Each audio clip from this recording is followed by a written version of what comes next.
Salve, galera! Andresa na voz, dando aí continuidade a esse canal ilustre que recebe pessoas ilustres. Hoje, vou falar ilustre de novo. Hoje eu recebo a ilustre Flora. Flora, se apresenta pra gente. Salve, salve, gente! Meu nome é Flora Babylon. Como é que vocês estão? Enfim, Quarentena, não sei né? fazer apresentações muito boas, né? Quem acompanha meu podcast também sabe que eu sou toda estabanada para falar. Eu faço conteúdo, escrevo textos, eu trampo na área da educação. Tô ainda não comecei uma facu ainda, tô decidindo qual faculdade vou começar, tô indecisa. Mas é isso, eu faço parte de uns núcleos aí de pesquisa, tô sempre procurando a galera mais velha, referências literárias para falar sobre as coisas, para passar informação. E é isso, eu faço conteúdo no Instagram e no Twitter, né, que são os que mais divulgo e tudo mais, mas tem alguns textos meus no Medium também. Bacana, bacana. Bom, o episódio de hoje vai tratar da questão dos zumbis e o estereótipo racista. Mas, Andresa, como assim estereótipo racista? Se você acompanha a Flora lá no Twitter, você já vai saber do que se trata todo esse podcast. Ó. É porque a Florinha não tá aparecendo, aí eu tô achando que tô gravando podcast. Onde a Flora, né, levantou um baita de um debate, né, sobre a questão das religiões negras, né, afro, e os zumbis. Claro que, né, para falar de zumbi, a gente sempre acaba passando aí sobre A Noite dos Mortos-Vivos, né, o filme do George Romero, né, 1968, um clássico, né, não foi o primeiro filme de zumbi, mas que acabou trazendo um impacto aí muito grande, justamente porque trazia um protagonista negro, né, um herói, né, que no final acaba morrendo tragicamente e traz aí uma questão da discussão, principalmente da época, e a condição dos negros, dos afro-americanos nos Estados Unidos, né? E aí, cara, Exatamente. eu fiquei muito impactada, né? Acho que principalmente porque eu estava terminando de ler o Horror Story, né, que é aquele livro que saiu aqui no Brasil pela Dark Side. Aí meu editor corta e finge que eu fiz isso super rápido. Essa coisa maravilhosa aqui. Saiu pela Dark Side. Esse livro é muito bom. Dark Side, presentei Florinha com esse livro. Não sei se você tem. Você tem ele?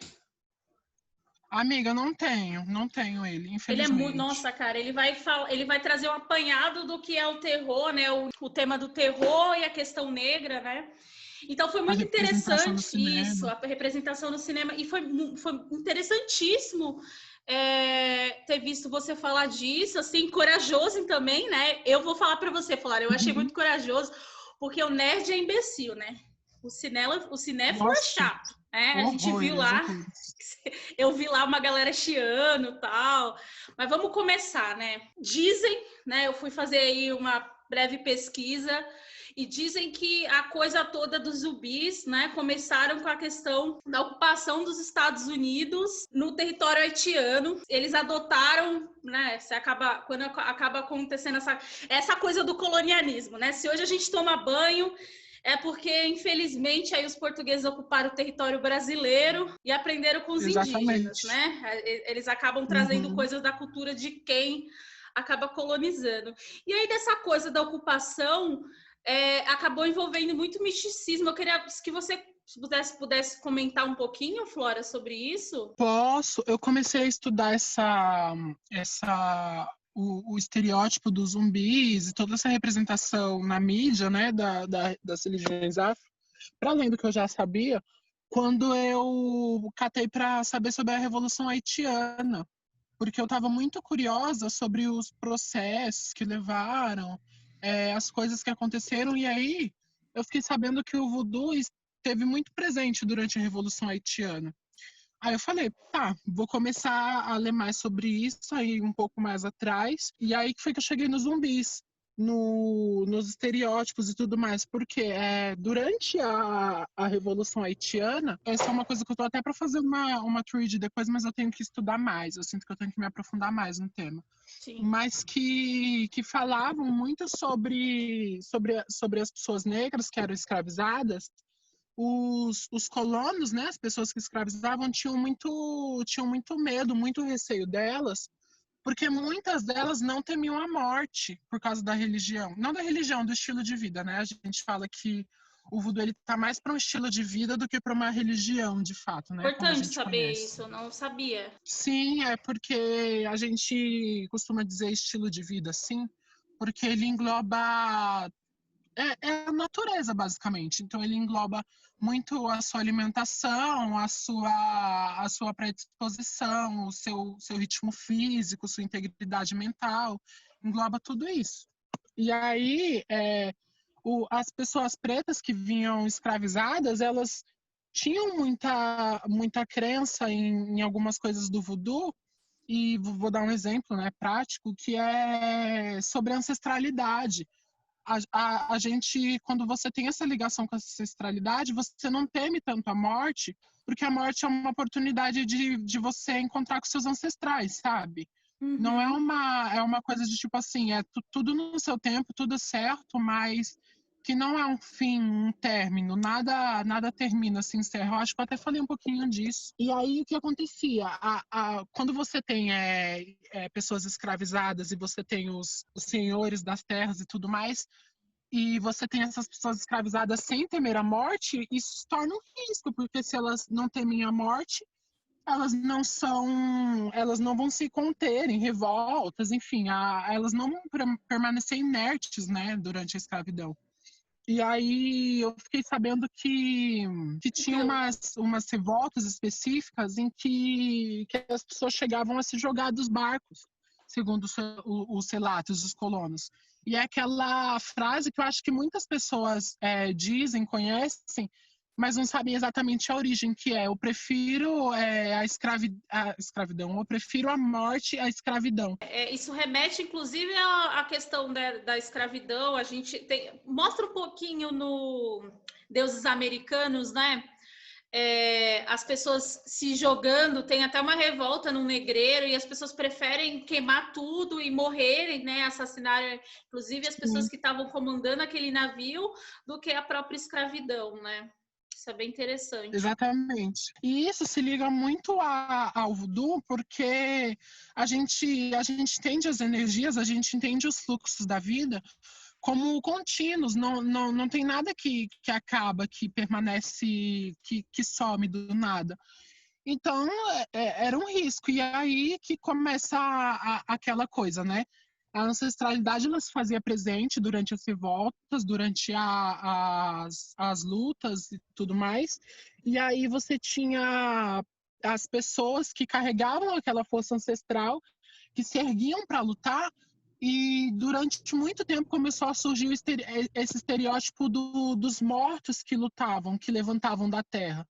O que eram esses mortos? Esses mortos eram basicamente as forças ancestrais que se uniam às pessoas pretas durante os ritos de voodoo, durante os ritos religiosos, para realmente fazer parte dessas revoltas e fazer parte de uma ligação direta, sabe? Então, é um processo que ele vai durar um bom tempo até que as representações no cinema mudem um pouco, que o voodoo comece a ser representado e o zumbi comece a ser representado também de uma forma racista, mas sobre outra perspectiva. Acho que o Horror Nori fala bastante disso, o livro, mas que ele foi meio que um pontapé inicial e que ajudou a ditar as outras relações, sabe? Sim, né? O primeiro filme, inclusive, de zumbi, né? Que é o White Zombie, né? Que é esse longa, que é do Victor Halpern. Para a galera aí de casa, né, ter ideia, ele já trazia essa ideia do zumbi. O protagonista do filme, para quem...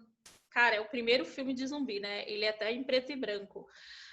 Vocês terem ideia. E, cara, já tinha imagem, a construção desse voodoo man, né?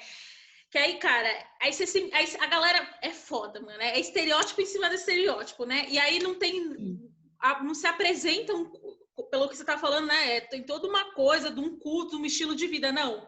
Se monta, né, esse cara que é o Voodoo Man, e aí no filme ele tem vários escravos, né, que na verdade esses escravos são zumbis, e para vocês terem ideia, a representação, o entendimento, para você ver a ligação entre escravo e zumbi, é essa pessoa que não tem...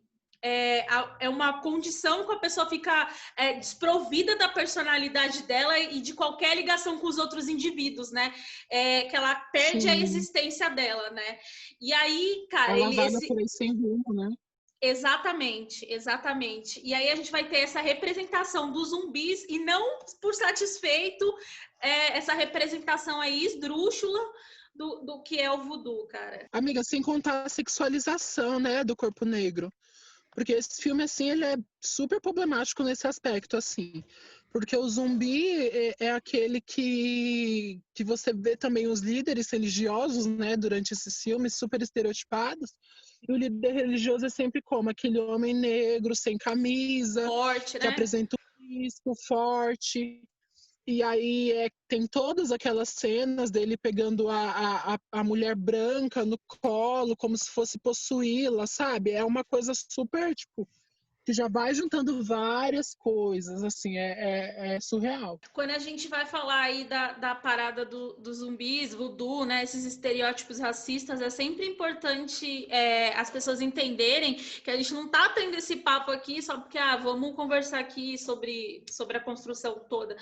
Na verdade, cara, rola por conta disso, por conta desses estereótipos que são usados no cinema, nos quadrinhos, nos jogos e tudo mais, a gente vai acabar tendo reprodução, isso vai acabar afetando as pessoas negras de outro jeito, né? A construção do cinema, a construção do que é cultura, principalmente essa cultura que você vai assistir, você aprende sobre o outro, né? E aí, o que a gente aprende sobre o outro? Que ele é perigoso, que ele é violento, né? Nesse caso, a gente acaba esvaziando toda uma religião, todo um território, no caso, o Haiti, né? É toda uma construção imagética, né? Uma construção Exatamente. de subjetividades. Você cresce vendo aquilo, você não liga os pontos, né? Quando você não virou aquela chave da raça ainda, quando você não percebeu as coisas que te cercaram a vida toda, mas mesmo você não identificando, é algo que sempre esteve presente no imaginário, nas suas ações cotidianas, na maneira como você enxerga as pessoas. É bem complicado. E só para o pessoal também ter mais ou menos ideia, já em 1927 o jornalista e ocultista aí, né, William Seabrook, ele escreveu o Ilha da Magia, não sei se você conhece, Flora, que, segundo ele, né, um baita livro sensacionalista, não comprem, não alimentem esse tipo de produção, é um livro hiper sensacionalista, segundo ele participou de cultos primitivos, canibais, de cerimônias voodoos. Tem horror a esse livro, gente, horror. E é engraçado que dá homogeneização, né, também das práticas, é engraçado, porque as pessoas falam, é a cerimônia voodoo, o rito voodoo. Nunca é as cerimônias, nunca são os ritos, né? Então, tipo, reduz tudo a como se fosse só uma coisa, essa coisa é sempre a visão estereotipada. Então, é aquilo. O voodoo tem várias crenças, várias linhas, várias... É igual o candomblé. O candomblé tem várias casas, vários desenvolvimentos, sabe? Cada casa... Lógico, tem algumas coisas em comum nas casas, mas cada casa tem o seu fundamento religioso, as coisas que aquela casa ensina, e isso vai depender também da mãe de santo, da babalorixá, que é daquela casa. Então, o voodoo também é assim, ele varia muito de região para região, ele varia muito o voodoo para os outros tipos de voodoo, né? A gente vê, por exemplo, em séries que também tornam isso como se fosse uma coisa única, né? Eu acho que é um bom ponto também para a gente dar aquela enganchada nas séries, né? Porque as séries também são bastante responsáveis por isso. séries, filmes, eu acho que eu cheguei a comentar com você sobre um filme que eu gosto muito, mas eu acho ele muito, ao mesmo tempo que eu gosto muito dele, eu acho ele super problemático, que é A Chave Mestra, né? Tipo, eu acho muito genial o roteiro dele, acho que ele é bem amarradinho e tal.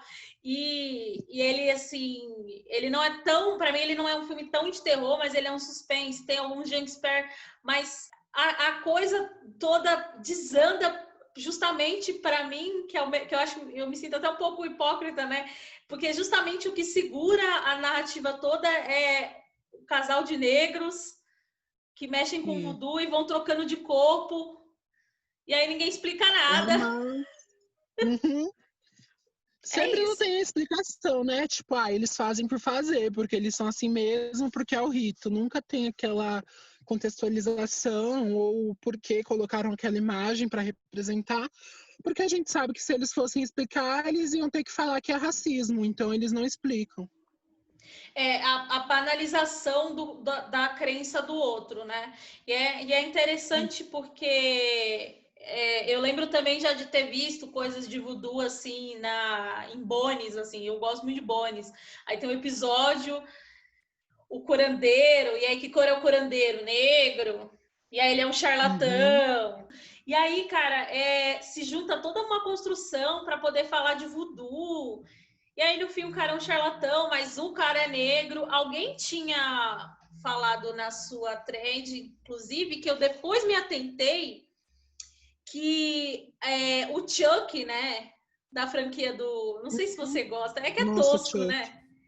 Mas a parada toda do Chuck é isso, ele sempre recorre ao voodoo para trocar de corpo. E era justamente o destaque que você tinha colocado na sua thread. Vim até resgatar aqui, que se você tinha com os Dambala, né? A questão do Dambala e tal. Aí, se você quiser falar mais um pouquinho disso, eu achei interessante, cara, porque eu nunca tinha visto ninguém falar disso, principalmente em português, assim. E no Twitter, assim, também. É bem interessante, porque a gente tem o... No mito, eu sei que essa palavra mito ela é usada, né, para descrever as práticas e tudo mais, mas eu não gosto de usar muito mito, eu gosto de usar a história ou, sei lá, a narrativa. Quando a gente fala de Dambala Edo e tantas outras divindades do voodoo, elas são muito plurais, assim, existem várias, e é aquela coisa também, muda de casa para casa a maneira como essas divindades são representadas. Essa Dambala, ela não, né? Na verdade, ele. Enfim, muda bastante, mas se eu não me engano, é ele que costuma falar mais, sabe? Assim, o pronome de Dambala. Mas ele diz respeito ao culto da vida e da morte. Então, tem aquilo. Uma das funções de Dambala, justamente por ele se transformar em uma cobra, era fazer essa travessia entre o mundo dos mortos, sabe? Entre a ancestralidade e a vida. Então, o que ele fazia? Levava os espíritos, os corpos mortos, né? As pessoas que morriam, juntamente à ancestralidade. Ele fazia meio que uma ponte, sabe? Entre eles. E é engraçado porque vou falar mito, mas acho que vocês entendem em qual sentido eu falo, né? Esse mito de Dambala, ele é criado justamente para desenvolver as relações das pessoas, porque não se um dos princípios assim do voodoo é que não se tem vida, não se cultua o voodoo sem perceber que existe a morte, sem compreender a morte, sabe? Sem compreender a ancestralidade. Não se vive uma vida sem saber o que te espera depois dela, e ao contrário das religiões cristãs no geral, não é uma cobrança no sentido de tipo, depois você tem que viver a sua vida de maneira perfeita, porque depois da sua morte você vai ser julgado. Não é uma construção cristã, né? Não tem uma culpabilização. É mais um tipo, entender que você não precisa viver uma vida achando que em algum momento tudo que você construiu, tudo que você pensou vai acabar, sabe? Então, essa construção não é por culpabilização, é mais sobre entender os processos que te cercam e os processos que vão te cercar futuramente, para que você leve uma vida sem precisar achar que uma hora tudo vai acabar, sem precisar achar que tudo vai ter um fim. Porque é isso, né? Energias não têm fim, as energias se transmutam, as energias mudam. E esse mito do boneco voodoo a gente vê que permanece até hoje, né? Em todos os lugares, as referências, quando a gente ouve falar de voodoo, é sempre ai, o boneco voodoo, ai, isso, ai, aquilo. E não. Vou falar sobre o boneco voodoo, que é o boneco voodoo mais para frente, mas contextualizando assim vocês sobre as práticas voodoos, algumas pessoas diriam que até o rito é o seu próprio ori, sabe? A sua própria cabeça, aos seus orixás, à natureza, porque ele compreende tanto que que existe a natureza, tanto que existem os espíritos que acompanham a natureza, os espíritos que te ajudam a entender a natureza, que te ajudam a entender o seu corpo, que ajudam a entender as situações que acontecem. E esses espíritos, essas divindades, são espíritos ancestrais, são pessoas que já viveram na Terra, são pessoas que já fizeram suas batalhas, que já passaram por suas situações. Então, é como se fosse um ensinamento de família para família, sabe? Por isso que a gente fala que a tradição que o voodoo ele tem, é uma das práticas, das religiões, que tem a tradição oral, porque ele é passado de família para família, de pessoa para pessoa. E, infelizmente, eu não tive o privilégio de ter uma mãe que estudasse voodoo ou de algum parente que realmente tivesse essa ligação com os cultos ancestrais. Minha família ela é muito cristã, Como a mas de boa parte dos brasileiros, amiga. nossa, sim, é o que eu falo. Infelizmente, não nasci neta da bruxa. Lidem com isso. Então, eu não tive essa vivência desde pequena de ouvir as histórias, mas eu comecei a ter contato com as pessoas que tiveram, com as pessoas que realmente têm as casas, que trabalham isso. Até mesmo dentro de algumas nações, se eu não me engano, tem um pouco desse culto ao voodoo, que é você saudar a natureza. Então, não sei se você conhece, Andresa, mas dentro do candomblé, a gente costuma dizer, a gente, entre aspas, né, porque eu não entrei para uma casa de candomblé ainda, mas costuma-se dizer muito no culto que sem folha não tem orixá, que é aquilo, porque orixá é a folha, é o banho, é as coisas que você faz. Por isso que tem um fundamento, né? Não tem o banho exatamente que você faz, não pode tomar na cabeça, tem essas coisas específicas. E no voodoo tem muito isso, porque é a compreensão do que é o seu ser, mas principalmente do que é o seu ser no contexto que você está, na natureza, na cidade também, no que você acredita, no que você louva. Por exemplo, quando você rega uma planta, quando você cuida de uma folha, aquilo é culto ancestral, tipo, total, total. Quando você planta uma espada de ançã, quando você faz um chá para curar uma dor de cabeça, quando você faz um banho para limpar uma certa energia, quando você agradece pela sua vida, quando você agradece pela sua existência, isso é culto ancestral, isso é culto voodoo. O culto voodoo não é sobre simplesmente fazer o mal às pessoas ou manipular o corpo das pessoas e toda essa construção que assim, é surreal, foi feita para demonizar, mas ele é um culto também de força, ele é um culto político, quando você pensa assim. Você cuidar do seu corpo, você permanecer vivo, principalmente se você for uma pessoa preta, é uma ação política, assim, total, sabe? Tipo, Sim, sim, Flora. Me remete muito quando você traz essas questões e, nossa, muito obrigada pela aula. É um vídeo muito importante esse, assim, ouvir você, escutar você é muito importante. E quando você me fala tudo isso, eu penso como para o racismo é importante deturpar as narrativas, a religião, a vestimenta, o corpo negro e toda a tradição que o corpo negro carrega, porque assim se faz a dominação, né? É simples. Quando você quer diminuir, quando você quer acabar com uma coisa, você acha defeito. E aí, quando você traz, assim, de uma forma muito bonita, toda essa explicação do que é o voodoo, do que é essa religião, do que é esse estilo de vida, remete muito a isso, assim, de como foi usada essa narrativa, e aí a gente precisa responsabilizar essas produções para que as pessoas negras, para que a religião das pessoas negras fossem demonizadas, né? E literalmente demonizadas, né? A gente falou de white zombie, né? De zumbi branco, e é uma narrativa também que remete à questão da cristianidade, nossa, no fim, vou acabar com o mal, o outro é o mal, né? E eu preciso destruir, né? O mal é sempre o outro, né? Sim. E é muito interessante, assim. Muito obrigada por essa aula. Obrigada.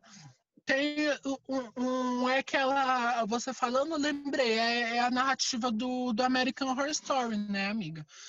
Da temporada de Coven, que que fala sobre a Marie Laveau. É aquela narrativa da mulher que pratica o voodoo, mas que pratica para fazer o mal, para afetar as pessoas, que é aquela mulher que fica possuída e faz o mal para as pessoas, e aí você também já distorce outras práticas. Bom, vou falar para vocês basicamente o que é o boneco voodoo, que as pessoas distorcem tanto. Se sinta essa necessidade. Aqui. Não, arrasa. Gente, o boneco voodoo, isso tem dentro de esse culto ao seu ori, ao seu corpo, às suas coisas, tem muito dentro das casas de candomblé, e quem manja aí já vai catar a chave, já vai fazer algumas ligações. O boneco voodoo, ele tem basicamente os elementos da sua vida, assim, as coisas que compõem uma vida do ser humano. Então, geralmente você não precisa usar exatamente um pano, você pode construir com outras coisas, mas o que costuma ter dentro? Costuma ter alguma erva da sua preferência. Algumas pessoas gostam de colocar terra, outras pessoas gostam de colocar cristal, outras pessoas gostam de colocar alguma coisa que liga ao seu nome. Para que esses bonecos eram usados? Para a vida, basicamente. Assim, não era usado para afetar alguma pessoa, para fazer algum mal. Era usado para proteção. Você faz o seu boneco, a sua vida, você representa uma miniatura de você para potencializar a sua força interior, para potencializar a sua energia. É como se você pegasse toda essa força, toda essa energia que você tem dentro de você e canalizasse em um objeto. Porque aí você tem um objeto que você pode trabalhar magicamente, você pode fazer um culto para ele, você pode, enfim, você pode cuidar desse boneco de várias formas, né? E eu preciso fazer uma pesquisa profunda nisso, mas eu acredito que muita das bonecas africanas que as mães faziam para as crianças vinha um pouco dessa proteção, sabe? Da criança ter uma... Ter nas mãos, ter nas mãos dela uma maneira, uma forma de energia também. Porque quando você aprende desde cedo a cuidar de uma energia, a cuidar de um corpo, a cuidar de uma alma, a cuidar de um ori, você aprende basicamente a viver, porque a vida é você cuidar do seu ori, é você tomar cuidado de onde você entra, é você respeitar as pessoas, você saber respeitar os seus ancestrais, os seus mais velhos, é você saber falar igual a minha mãe costuma falar para mim.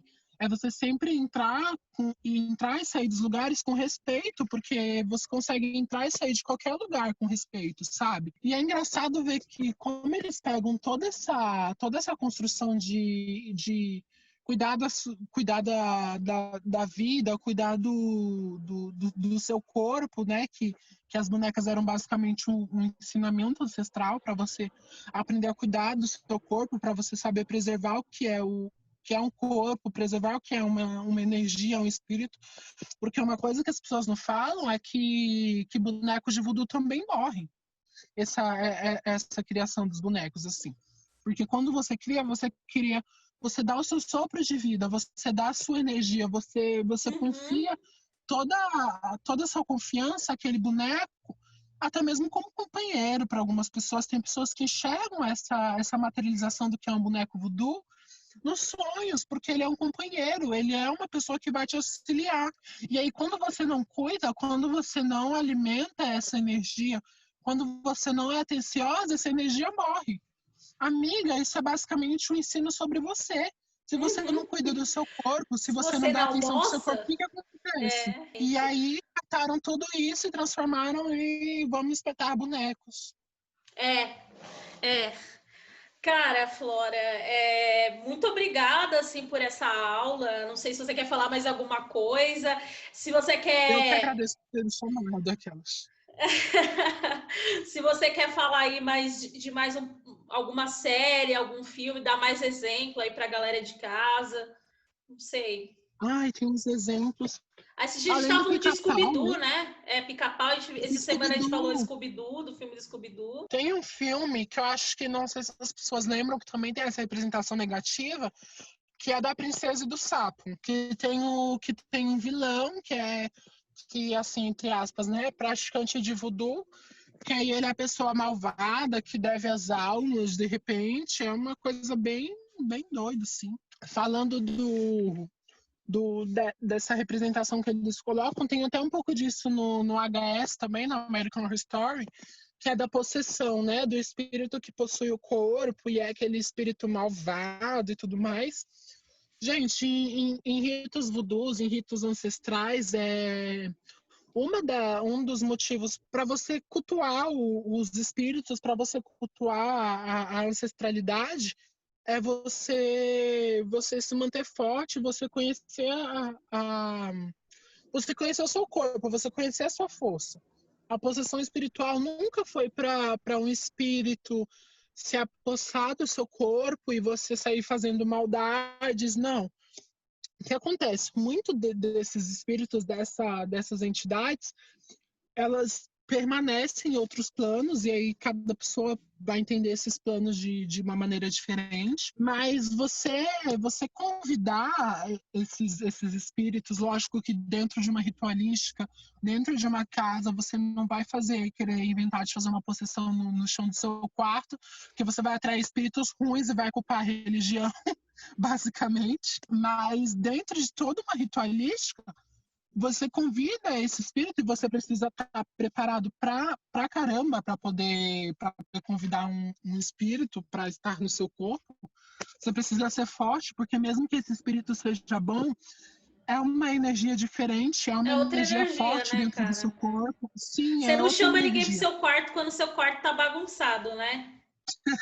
É basicamente isso. E essa comunhão que você se encontra, nossa, comunhão com o Espírito, olha, toda católica.